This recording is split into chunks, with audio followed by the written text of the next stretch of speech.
JDS ಯುವ ಘಟಕದ ಅಧ್ಯಕ್ಷ ಅಂತ ನಿಖಿಲ್ ಕುಮಾರಸ್ವಾಮಿ ಅವರ ಮಿತ್ರ ನೇರವಾಗಿ ಅವರನ್ನು ನಾನು ಮಾತಾಡಿಸ್ತಾ ಹೋಗ್ತೀನಿ ಬನ್ನಿ ಸರ್. ಈಗ JDS BJP ಧರ್ಮಸ್ಥಳ ಯಾತ್ರೆ ಮಾಡಿದ್ರಿ, ಧರ್ಮಸ್ಥಳ ಚಲೋ ಮಾಡಿದ್ರಿ. ಆದರೆ ಈಗ ಖುದ್ದು ಮುಖ್ಯಮಂತ್ರಿಗಳು ಏನು ಹೇಳಿಕೆ ಕೊಟ್ಟಿದ್ದಾರೆ ಅಂದರೆ ಈ ಒಂದು JDS BJP ಹೋರಾಟಕ್ಕೆ ವಿದೇಶದಿಂದ ಫಂಡ್ ಬಂದಿದೆ, ಅದರ ತನಿಖೆ ಆಗಬೇಕು ಅಂತ ಹೇಳಿದ್ದಾರೆ. ಮುಖ್ಯಮಂತ್ರಿಗಳ ಈ ಒಂದು ಹೇಳಿಕೆ ನಾವ್ಯಾರೂ ಕೂಡ ನಿರೀಕ್ಷೆ ಮಾಡಿರಲಿಲ್ಲ. ಇಂಟರ್ನ್ಯಾಷನಲ್ ಫಂಡಿಂಗ್ ಆಗಿರುವಂಥದ್ದು ಸತ್ಯ. ಆದರೆ ಜನತಾದಳ ಪಕ್ಷ ಹಾಗೂ ಭಾರತೀಯ ಜನತಾ ಪಾರ್ಟಿಯ ಈ ಒಂದು ಧರ್ಮಸ್ಥಳಕ್ಕೆ ಸತ್ಯಯಾತ್ರೆನ ಏನು ಹಮ್ಮಿಕೊಂಡಿದ್ವಿ, ಆ ವಿಚಾರವಾಗಿ ಫಂಡಿಂಗ್ ಬಂದಿರತಕ್ಕಂಥದ್ದಲ್ಲ. ಇಲ್ಲಿ ಸಾರ್ವಜನಿಕ ವಲಯದಲ್ಲಿ ಸಂಶಯ ವ್ಯಕ್ತವಾಗ್ತಾ ಇರ್ತಕ್ಕಂಥದ್ದು. ಇವತ್ತು ಇಂಟರ್ನ್ಯಾಷನಲ್ ಫಂಡಿಂಗ್ಸ್ ಇರ್ಬೋದು, ಜೊತೆಯಲ್ಲಿ ಒಂದಷ್ಟು ಪಿತೂರಿಗಳು ವ್ಯವಸ್ಥಿತವಾಗಿ ಸಂಘಟಿತವಾಗಿ ಒಂದಷ್ಟು ಆರ್ಗನೈಸೇಷನ್ಗಳೇನು ಮಾಡಿದೆ, ಅಲ್ಲಿ ಇಂಟರ್ನ್ಯಾಷನಲ್ ಫಂಡಿಂಗ್ಗಳು ಯೂಟ್ಯೂಬ್ ಚಾನಲ್ಸ್ಗೆ, ಇಂಟರ್ನ್ಯಾಷನಲ್ ಮೀಡಿಯಾ ಪ್ಲ್ಯಾಟ್ಫಾರ್ಮ್ಸ್ಗೆ ಹೋಗಿದೆ ಅಂತಕ್ಕಂಥದ್ದು ಈಗಾಗಲೇ ಒಂದಷ್ಟು ಚರ್ಚೆಗಳು ಸಾರ್ವಜನಿಕ ವಲಯದಲ್ಲಿ ಪ್ರಾರಂಭ ಆಗಿದೆ. ಹಾಗಾಗಿ ಇವತ್ತು ನ್ಯಾಷನಲ್ ಇನ್ವೆಸ್ಟಿಗೇಷನ್ ಏಜೆನ್ಸಿ ಕೂಡಲೇ ಇಂಟರ್ಫಿಯರ್ ಆಗೋದ್ರಿಂದ ಯಾಕೆ NIAನೇ ಇಂಟರ್ಫಿಯರ್ ಆಗಬೇಕು ಅಂದರೆ ಬಿಕಾಸ್ ಇಂಟರ್ನ್ಯಾಷನಲ್ ಫಂಡಿಂಗ್ ಆಗಿದೆ ಅಂತಕ್ಕಂಥದ್ರ ಬಗ್ಗೆ ಈಗಾಗಲೇ ಚರ್ಚೆ ಹುಟ್ಟಿದೆ. ಆದರೆ ಮುಖ್ಯಮಂತ್ರಿಗಳು ನಮ್ಮ ಮೇಲೆ ಗೂಬೆ ಕೂರಿಸೋದು ಬೇಡ. ತಾನು ಮಾಡಿರ್ತಕ್ಕಂಥ ಒಂದು ಮಿಸ್ಟೇಕ್ ಏನಿದೆ, ತಾವುಗಳು ತಗೊಂಡಿರ್ತಕ್ಕಂಥ ಒಂದು ತೀರ್ಮಾನಗಳು, ತರಾತುರಿಯಲ್ಲಿ SIT ರಚನೆ ಮಾಡಿ ನೀವು ನಡ್ಕೊಂಡಿರ್ತಕ್ಕಂಥ ರೀತಿ ಏನಿದೆ, SIT ಕಡೆಯಿಂದ ಇದು ಯಾವುದು ಕೂಡ ಇವತ್ತು ಹೊರಗಡೆ ಬರಲಿಕ್ಕಾಗೋದಿಲ್ಲ.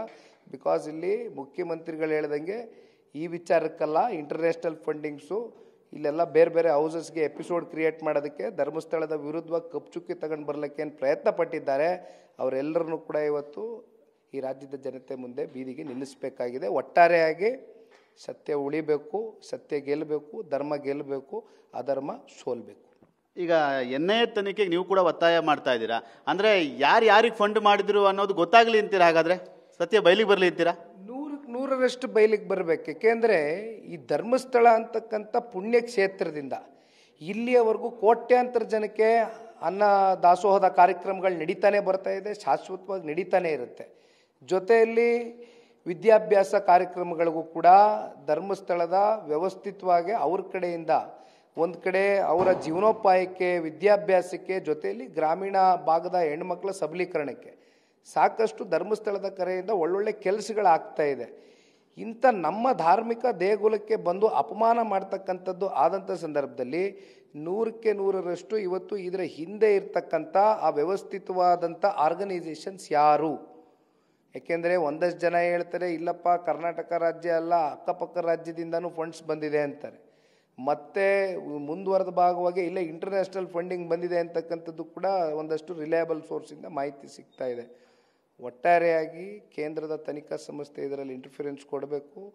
NIA ಕಡೆಯಿಂದ ಲಾಜಿಕಲ್ ಎಂಡ್ಗೆ ಇದರ ಸತ್ಯಾಸತ್ಯತೆಯನ್ನು ಹೊರಗಡೆ ಇಡಬೇಕು. ಜೊತೆಯಲ್ಲಿ ನಾನು ಈಗಲೇ ಹೇಳ್ದಂಗೆ ಸತ್ಯ ಗೆಲ್ಲಬೇಕು, ಅಧರ್ಮ ಸೋಲ್ಬೇಕು ಅಂತಿಮವಾಗಿ. ಈಗ ಕೇಂದ್ರದ ಮಟ್ಟದಲ್ಲಿ ಏನಾದರೂ ಈ ಒಂದು NIA ತನಿಖೆ ಕೊಡಲಿಕ್ಕೆ ಒತ್ತಡ ಹಾಕುವಂಥ ಕೆಲಸ ಆಗುತ್ತೆ ನಿಮ್ಮ ಪಕ್ಷದಿಂದ?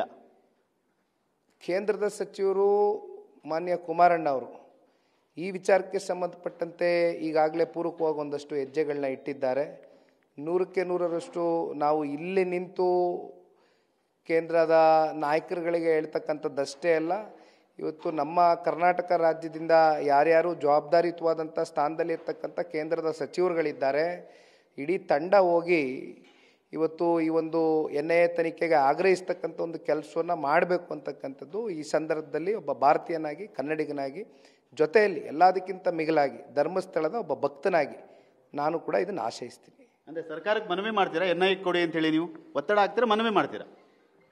ಮನವಿ ಮೂಲಕ ಒಂದು ಒತ್ತಡವನ್ನು ಕೂಡ ಹಾಕಬೇಕಾಗ್ತದೆ. ಒಟ್ಟಾರೆಯಾಗಿ ಇದು ಲಾಜಿಕಲ್ ಆ್ಯಂಡ್ ಮೀಟ್ ಆಗಬೇಕು ಅಂದರೆ NIA should interfere. Thank you sir. ಇದಿಷ್ಟು ಯುವ ಘಟಕದ ಅಧ್ಯಕ್ಷ ಅಂತ ನಿಖಿಲ್ ಕುಮಾರಸ್ವಾಮಿ ಅವರು. ಮತ್ತು ಈ ಒಂದು ವಿಚಾರಕ್ಕೆ ಅಂದರೆ ಫಂಡ್ ಆಗಿದೆ ಅನ್ನೋ ವಿಚಾರ ಯಾರೇ ಆಗಿದ್ರು ಕೂಡ NIAಗೆ ಕೊಡಬೇಕು, ಸತ್ಯ ಅದರಿಂದ ಹೊರಬರುತ್ತೆ.